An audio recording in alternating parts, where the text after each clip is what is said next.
football training facility. Wow. That building started construction in 2008. It was originally just 50 yards of a football field indoors. Now they went back and added the other 50, making it a full 100 yards. And then this new construction to the right is going to be a dining facility strictly for the football team. Added on to the James Jenny Allison and a conference room. It's also got a state-of-the-art aqua. Ice therapy. Cryotherapy. Ice therapy. What's cool about it is an indoor training facility with fully AC in there, and a lot of that is because of the Texas heat. The excessive heat in Texas is so hot during the summer that on the first game of the season in 2019, the turf read 165 degrees. Ooh. That the glue on the cleats that the players were wearing were coming apart. Wow. Yeah, let's get this AC building going. Wow. And, So they can play games in there? yes, well, Practice facility. They don't play Okay. games. Okay. I guess I could. I mean, you could, but there's no seating. It's just turf field. That's it. Wow. And you have the side, you have like some borders of it, but yeah, you can't. Wow. But in front of us, we see this bridge where all these people are walking to get to the stadium. This is called the Humphrey Pedestrian Bridge. Okay, this connects campus left side to our football stadium on the right side. Very important. Our old football stadium, Floyd Casey Stadium, miles away from campus. Valley Mills to be specific. All right, so students have to either drive or be bused to home games, and that is considered difficult, right? College kids don't do difficult things, so not very much of a home advantage at that time. But this allows for a 5 to 7 minute walk commute campus side to our football stadium. Freshmen, they all have to live on campus, so they just walk from their dorms. Also, other people just park on campus side and they just walk. And look at all those fans crossing the Upper Pedestrian Bridge, getting ready to cheer on those Baylor Bears. Look to your left, you can see everyone's coming from that area over there. It's really neat. Now, there are lots of Waco legends and rumors that go around the city. There is one that says you can actually hear our band play our fight song as we get close or go underneath this bridge, because they cross this bridge hours before game day. It's not true. It's one of those things that just, I don't know who made it up.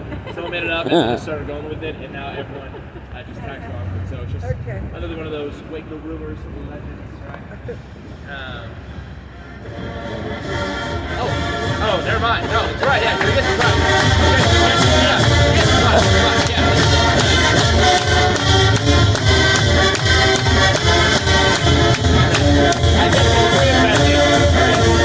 I guess it's true. It's one of those things. Okay. But that song's being played at the stadium in front of us in a couple hours. Okay. 7 p.m. We beat them. You said what? We beat them.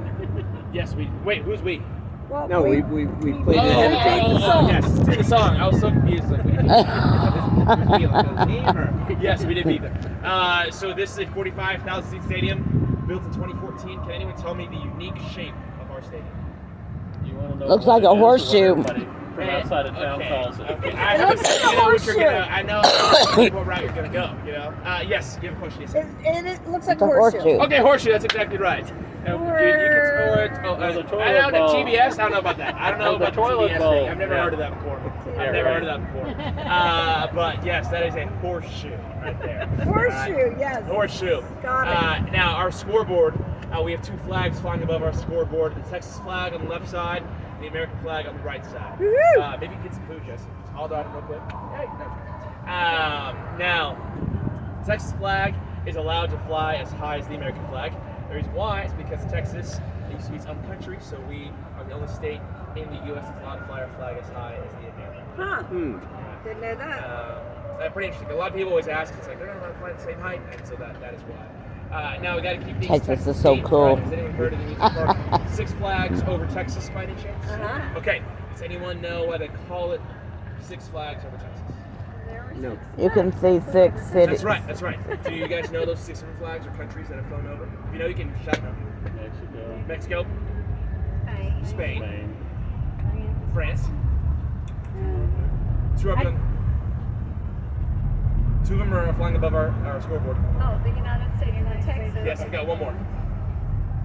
1860s. You got the Oh, see. Union and then Civil War? yeah, so Confederate States of America. Confederate. Okay, Right. yeah. Yeah, those are the 6 flags that have flown over and claimed Texas at one point. Now, our flag has 1 star on it. All right, the star by itself is a Lone Star. And that is where we get our nickname as a state, Lone Star State. Right? There's an elite group of people here in the state of Texas. They have Lone Star on the left side of their chest. All right, it's silver, and they are called the Texas Rangers. All right, oldest law enforcement in the entire state of Texas, formed in 1823 by Stephen F. Austin. Their purpose was to protect people of Texas. So with that came Texans and also Native Americans that settled along the banks of the Brazos River. There was supposed to be a fort built here in Texas, never happened, never got completed. So what we have in honor of that is a replica of Fort Fisher in front of our boat. Right? So from where we are, behind Fort Fisher is the Hall of Fame and Museum for the Texas Rangers. You can find a 45-minute documentary inside there about the Rangers. Also on this property to our left, there is a white building with a green roof. That is one of 6 active headquarters for the Texas Rangers. It's Company F, which stands for Company Foxtrot. So very cool to have one of 6 just a couple hundred feet away from us in the city. If you haven't had the chance to check out the Hall of Fame Museum, I recommend checking it out. It's very neat. Okay, good. Now, there's one guy I want to talk about really quickly. He has some significance to our cruise tonight, so I'll mention right now. And his name is Sullivan Ross. Right?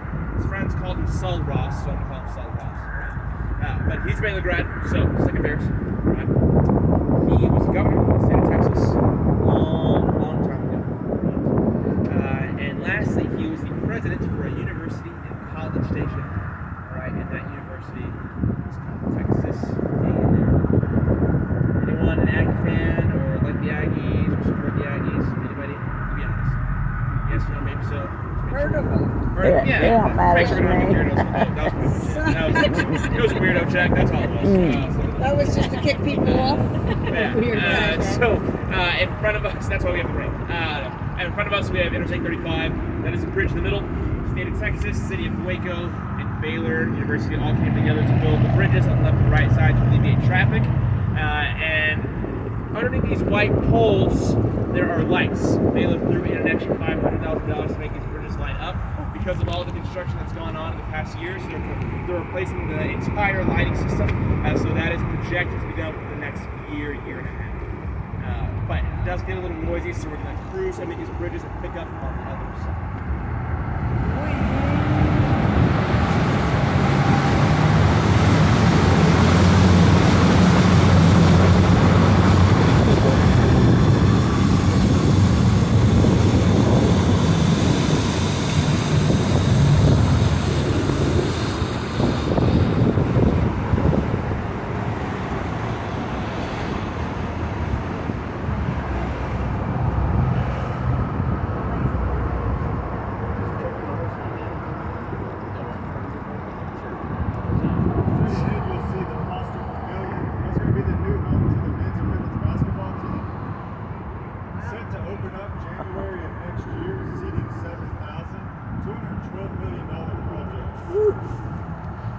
The city of Waco pushed in some money so the local youth basketball teams can play there, and also they can hold concerts and other venues there. What are they going to do with the other facility? Have you guys heard? Just volleyball and acro time. Then across the way over here, you'll see the Brazos Landing, formerly known as Buzzard Billy's. It's a Cajun food restaurant with a bar and a boat slip where you can tie off and dock to tie off your boat. And that walk path in front goes from McCrane Stadium all the way down to Brazos Park East, roughly 2.5 miles long. It's all part of a new riverfront development. Anybody ever ate there? It's pretty good. I like it. What I think's cool about there is they give you a $35 food voucher. You pay $35 to park there on game day. Yeah, I like that. So that's pretty cool. They give you what? A $35 food voucher if you park there, because it's $35 to park there. All right, but when you come back to get when you park there, you also get a voucher for $35. Oh, nice. Yeah. So after the game, you have a place to go eat. Mm-hmm. But this sidewalk to our right starts in Baylor, goes all the way down to a park called Brazos Park East. The sidewalk is 2.5 miles long. If you look across the river, left side, there's another sidewalk that also starts at Baylor. Goes all the way down to MCC, Atlantic Community College. That is another college here in Waco that we'll touch on a little bit later. And this entire sidewalk is 5 miles long. Now, as I mentioned, there is a huge development along the river that's going on, and that is called the Riverfront Developments. That is a $700 million project that consists of farmers markets being implemented along the Brazos River, hotels, docks, and restaurants as well. There are currently only 2 restaurants on the Brazos River, and I imagine they'll put plenty more along the river, which would be a really cool thing. If you include the stadium, that is over $900 million going into renovations along the Brazos River. It's absolutely insane. And if you look to your left, catty corner to your left, in front of the boat, there is a cement wall. The city went ahead and built that to push into the Brazos River. That way they can move the sidewalk out into the river more, and that way they have more room to lay foundation above. As you can see, there's a huge gate wall, then you have that cement wall right there. That was not always there. That cement wall that touches the water, that was built about a year ago. That's Passover, the one before that. They started building this wall. Now, very excited for all the memories Waco's going to create. Waco is full of rich history, so I want to take you guys back to the start of things, 1700s, then bring you back to 2023. Okay? So 1700s, Native Americans, they were the original settlers here in this area. They were called the Waiko tribe. Over time, the tribe name was mispronounced to go from Waiko to Waco. Now we have Waco, Texas. All right, and this area brought 3 things: food, water, and crops. We're like, sweet, we're good. A century later, 1800s, European settlers, they come in and they push them out, and they discover the exact same thing: food, water, crops. Right? 30 years go by, one crop reigns supreme. That crop is cotton. Waco becomes known as King Cotton, the largest inland export of cotton in the entire state of Texas. This railroad we're going underneath right now is the exact same railroad that was used to transport cotton from Waco to other cities in the state of Texas. The railroad in front of us, not as rusty as the one we just went underneath, but for some reason, the one we just went underneath is still in use today, and the one in front of us, no longer in use. Don't know why. Has anyone been in the downtown area, Magnolia Market? Okay, raise your hand, sweet. Have you guys seen a railroad track or heard a train? Yes, that is the rusty railroad track. That's that right there. Yeah. But that was a huge deal. King Cotton, huge economic growth. Boom. All right. That brought people to Waco. People to Waco, they brought or created businesses, and ultimately, what you make from business is money. Alright, so Waco's doing great. We advanced 30 to 40 more years, another huge economic boom and growth. Talk about the Chisholm Trail, largest man-made cattle migration recorded in United States history. Cowboys would take their cattle down south up to Abilene, Kansas, because they make money. Got across the Brazos River, no matter what, goes across the state of Texas like a seatbelt. So Cowboys chose Waco.